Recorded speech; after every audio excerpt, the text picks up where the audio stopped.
Aussi, si les gens prenaient conscience que la poésie, peut-être, c'est peut-être la plus belle arme qui soit pour se comprendre et s'entendre, je pense que nous n'aurions peut-être pas vécu les instants dramatiques que notre pays a vécu il y a quelques jours. Je vous en remercie.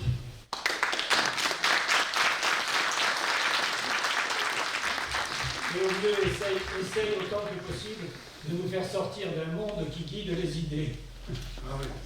Et d'abord, vous lire les mots du parrain de notre concours, Gilles Vincent, qui cette année a accepté de parrainer ce concours. La démarche de texte, je l'intitule tout simplement Les mots de Gilles Vincent. L'unique question que j'ai envie de poser aujourd'hui, au sujet de laquelle j'ai envie que nous nous interrogions, la poésie sauvera-t-elle le monde? En effet, la poésie est la plus haute expression permise à l'homme. Des jeunes qui entendent des poèmes de Neruda, de Aragon, de Villon, de Rimbaud, et qui les disent, qui se les approprient et nous les offrent à voix haute, ces jeunes-là ne seront plus jamais les mêmes. Soyez fiers d'écrire, fiers de vos textes, fiers de vos rimes, fiers de toutes ces graines semées au vent. Pour conclure, je vous montre cette phrase d'Ottavio Paz. Les hommes se servent des mots, les poètes servent les mots. Et je crois qu'on peut passer maintenant la parole au premier lecteur de nos poèmes lauréats.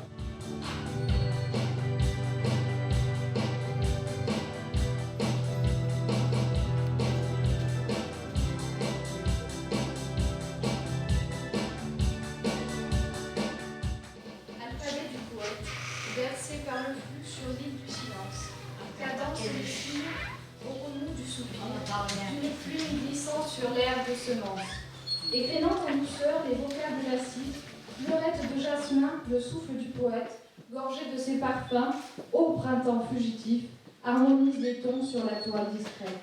Il donne des couleurs aux souvenirs flétris, jadis abandonnés au creux de la mémoire, kyrielle de mots que le sort a meurtris lors de l'immersion au fond de l'écritoire.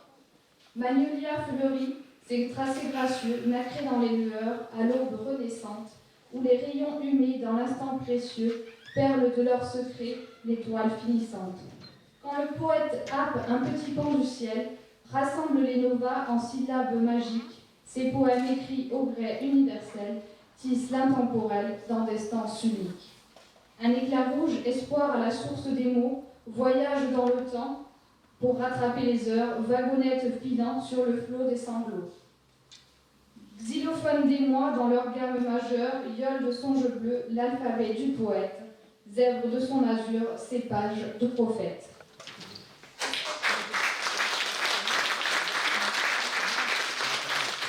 Il s'agit d'un texte de Khadija El-Bourkadi, qui est marocaine et qui est donc 3e prix poésie hors France. Vous avez remarqué que ce poème est entre autres non seulement joli, mais en plus c'est un abécédaire qui décline les lettres de la vie. Petit tour de force, bravo.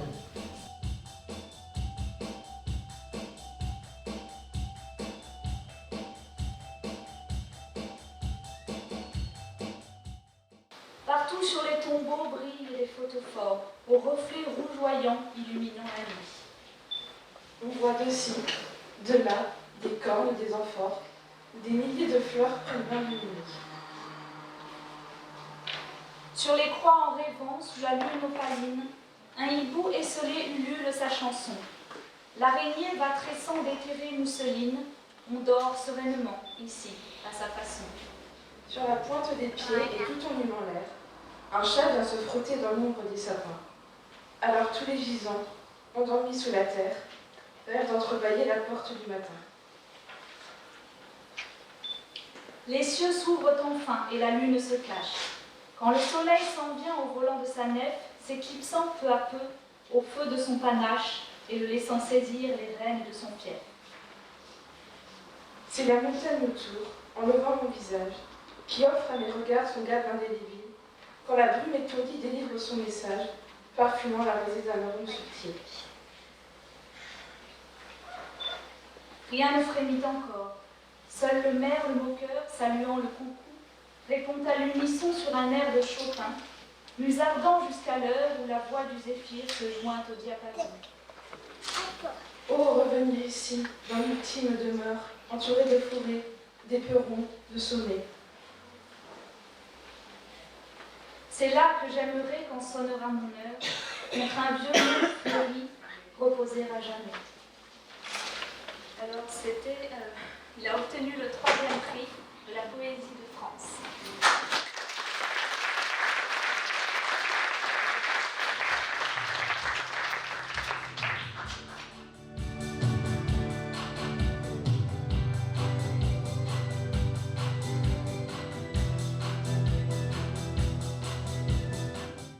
J'ai vu l'enfant tisser de la voile du jour un cerf-volant brodé au rayon de l'aurore. Puis, l'ouvrage fini, aller suivre le cours de l'onde qui gazouille et que son âme adore. Dans un champ de verdure, arène de ses jeux, il sort de son écrin le bijou de ses rêves. Le ciel et l'horizon s'ouvrent devant ses yeux, lui soufflant en ami, et le rideau se lève. J'ai vu l'enfant danser au souffle du zéphyr, sur la scène aux couleurs des allures légères, le rêve au bout des doigts, le cœur soûl de plaisir, il boit le mouvement de l'oiseau des lumières. Il s'élève, il voltige et parfume les airs. Des accents de douceur, il parfume les airs, des accents de douceur que les frêles doigts mêlent au murmure de l'eau coulant en doux concert, et l'aile va dansant, fantastique étincelle. Alors ce poème est de Khadija El Bourkadi, qui est du Maroc, et il a obtenu le 2e prix de poésie hors France.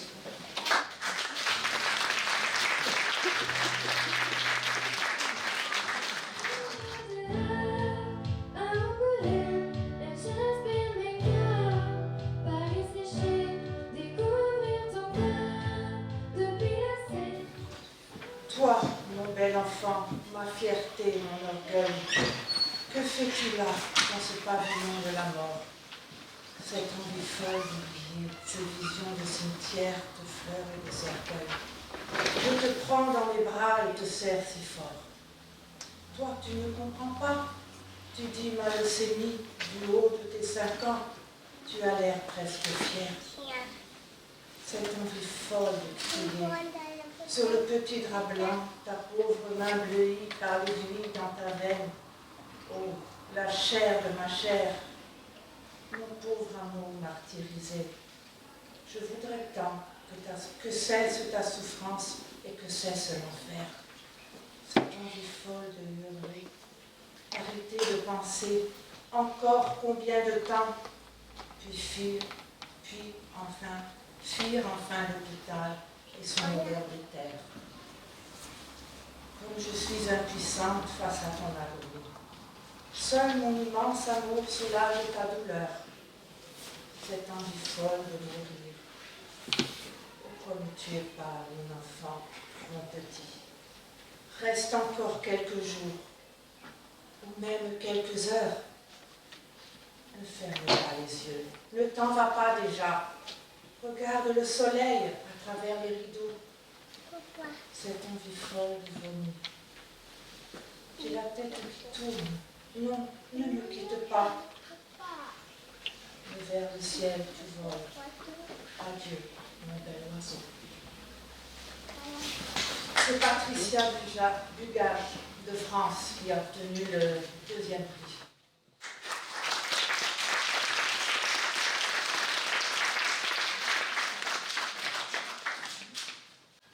Tant de ponts à bâtir, tant de routes à finir, tant de fleurs à cueillir, tant d'amour à offrir, et si peu de temps. Tant de livres à lire, tant de choses à dire, tant de rêves, tant de soupirs, et si peu de temps. Il y a tant d'oiseaux pour si peu de nids. Il y a tant d'étoiles pour si peu de nuits. Il y a tant de soleil pour si peu de jours. Il y a tant de cœurs pour si peu d'amour.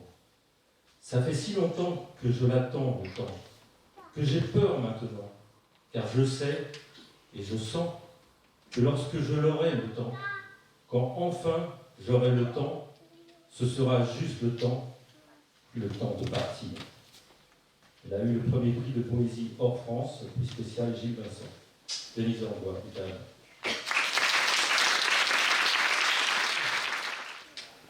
C'est au soleil naissant, jouant dans les persiennes, que mes yeux réjouis ont deviné l'été. Par la fenêtre ouverte, embaumait les juliennes, de ce matin floral, je voulais m'entêter. La lumière de juin envahissait la chambre, l'arôme du café et du bon pain grillé effleurait ma narine, odeur de miel et d'ambre, alors je savourais. Le jardin m'habillait. J'allais sur le perron saluer les oiseaux, puis laissais mes jupons se mouiller de rosée en frôlant la tulipe, entourée de roseaux, l'iris ou la pivoine, en corolle rosée. Les glycines flânaient comme des demoiselles, vibrant sur le vieux pont entre brise et murmure. Le vent me racontait des histoires très belles, celles du papillon épris du même pur. Les bouillées d'azalées écloses du matin semblaient se marier au beau rhododendron. La grenouille cherchait le nénuphar câlin, la libellule bleue dans l'eau faisait des ronds. Les senteurs de terre, d'humus et de terreau, se mêlant au parfum, faisaient de ce jardin un paradis joyeux, l'abri du tourtereau, valant les 1000 nuits et le bel Aladin. Hélas, je me réveille, encore un peu grisé. J'entends pourtant les fleurs doucement chantonner. Tu reviendras, ma belle, avec nous t'amuser, car tu as bien rêvé du jardin de Monet. C'est un poème de Isabelle Doucet, qui a obtenu le premier prix dans la catégorie Poésie France.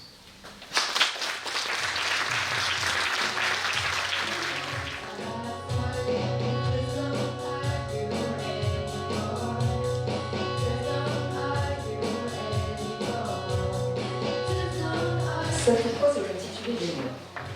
Les mots, sans foi ni loi. Les sens s'effacent pour laisser place à la préface d'un recueil sur le mémoire. Les limites n'existent pas. Sans pudeur ni odeur, l'intime lève le voile sur son histoire, sa candeur. Sensible, grand voyageur, il raconte ses peurs avec une infinie douceur. Son humour, absurde parfois, apporte des visions, légèreté sur le fil d'une pensée fragile, parfumée de sincérité. Une vérité criante fait entendre l'écho de sa voix. Assourdissante, elle émerge d'un coup, sans sommation, sans condition, et s'écoule lentement dans un firmament doré, un espace où seuls les corps peuvent parler. L'absence de contrainte, de regret, donne au sens une infinie liberté. Le jeu prend la place du cadre dans lequel l'espace est resté figé. Le visage se transforme, les cris résonnent, le son devient parole et puis vibrer les pensées jusque-là invertébrées. La conscience s'égare, l'inconscient se prépare, inspirant ce corps de sensations oubliées. N'as-tu jamais rêvé d'aimer passionnément? Écrire avec ton corps, l'intimement petit, l'idée à devenir réelle, imaginaire ou simplement poésie. Les crins du temps emporteront ce moment dans le sablier des rêves inachevés. Tes yeux s'en souviendront longtemps et ta mémoire n'oubliera jamais le plaisir frissonnant. Trouble passager d'un instant d'égarement. Une pension enivrée de création. Une encre poétique aux allures de danse étoilée.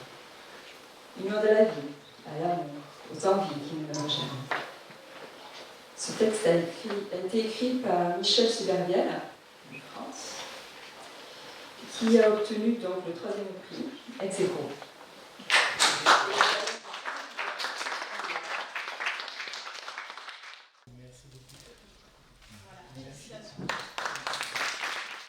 En fait, le texte que vous venez d'entendre parle de la présentation théâtrale que j'ai eu l'occasion de faire au mois de juin dernier, théâtre amateur. Et c'était... le ressenti était tellement fort que je ne pouvais pas faire autrement que le partager. Difficile de prendre des photos au théâtre, difficile de filmer, mais à travers les mots, j'ai réussi, je crois, à coucher ces quelques sensations sur le papier. Et je suis très heureux de voir qu'elles sont partagées, donc merci beaucoup.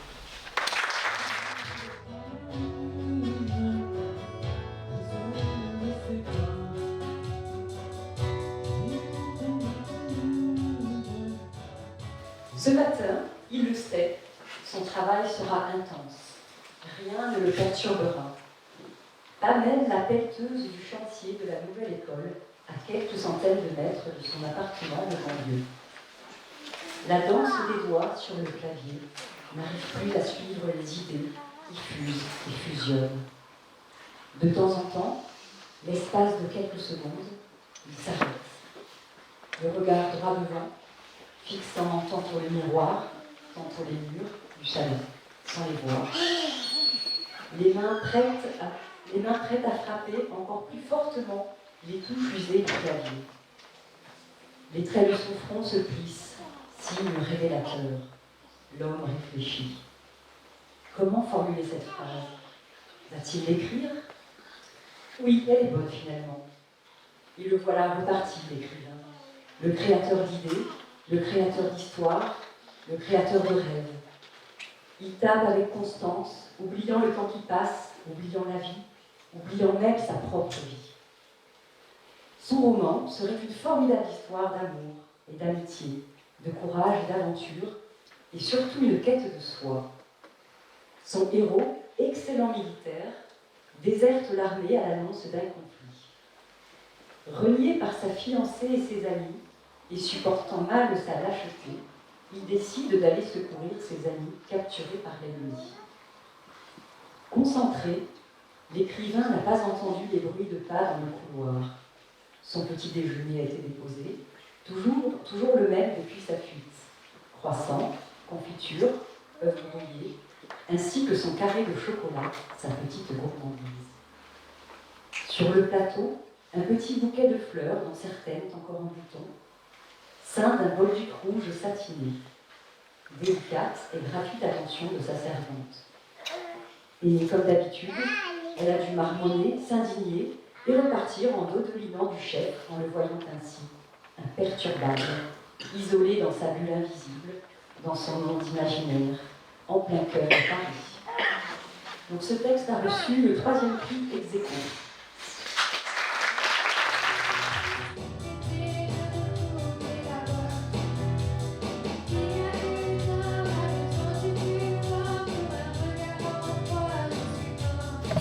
Elle jouait du violon, de la musique classique, où transparaissait la profondeur de sa sensibilité, et j'écoutais sans bouger, presque sans respirer. Mais elle aimait aussi les morceaux débordants de vie, les gigues, les danses, qui me faisaient tourbillonner sans fin, jusqu'à ce que la mère supérieure lui fasse remarquer que malgré tout, elle était dans un couvent. Comme toutes les religieuses, elle portait une longue robe et cornettes blanches, une cornette souvent de travers, poussée en arrière par une main impatiente et découvrant des cheveux légèrement grisonnants. Belle? Non. Et même un visage franchement ingrat, mais qu'éclairaient 2 yeux brillants d'intérêt pour tous ceux qu'elle rencontrait et où passait souvent un éclair de malice ou une touche de tendresse. Ses longues mains de musicienne prodiguaient aussi des soins aux malades, et c'était un plaisir que d'aller à l'infirmerie pour se faire dorloter, mais gare aux tricheuses, qu'elle renvoyait en classe avec un petit mot ironique. Elle enseignait la philosophie. Les cours passaient comme un éclair, tellement qu'ils étaient intéressants. Et au son de la cloche, je disais « déjà » plutôt que « enfin ». Elle m'a aussi appris à lire les grands auteurs latins, et pour la première fois, j'ai compris et aimé ces textes qui m'avaient paru rébarbatifs auparavant. Regardant le monde avec une grande ouverture d'esprit, doublée d'un excellent jugement, Sister Marie-Joseph a marqué mon adolescence par sa personnalité. Elle m'a surtout appris qu'il était important de rester soi-même, de développer ses qualités, d'identifier et affirmer ses valeurs et aimer les autres tels qu'ils sont. Religieuse, violoniste, philosophe, pédagogue, indépendante et heureuse, elle était aussi, par le rayonnement de son amour, celle qui éclaire et qui guide. Ce texte a obtenu le 3e prix Prose hors France. Je viens ici sans prétention, loin de toute grandiloquence, coucher ici sur ce papier ces quelques phrases et vous faire partager la couleur des mots de mes petits bonheurs. Le bonheur. B, bleu comme le ciel, moutonneux et que l'on contemple allongé la tête dans les herbes hautes, et poussé par la brise avec nos yeux d'enfant, voir ainsi un instant se dessiner un monstre, un avion, un dragon, une fusée. Oh, c'est une orange que je pèle avec une minutie et qui, sous la lame de mon couteau, révèle ses arômes chaleureux et piquants. Et si je m'applique un peu et que l'écorce y met du sien, c'est une belle bougie qui, sous mes doigts, prend vie, comme le faisait mon père quand j'étais enfant. N, c'est comme le noir, d'ébène de tes crins dans lesquels je plonge mes mains. Alors tu t'abandonnes à moi et viens poser ta tête sur mon épaule. Je sens ton souffle chaud, régulier. Il m'apaise et me transporte. H, doux parfum des massifs d'héliotropes qui bordaient l'allée de ton jardin. E, écarlate, comme ces tomates cœur de bœuf que nous mangions adolescents à la croque de sel. À peine cueilli, impatient de goûter à cette chair encore tiédie par le soleil d'août.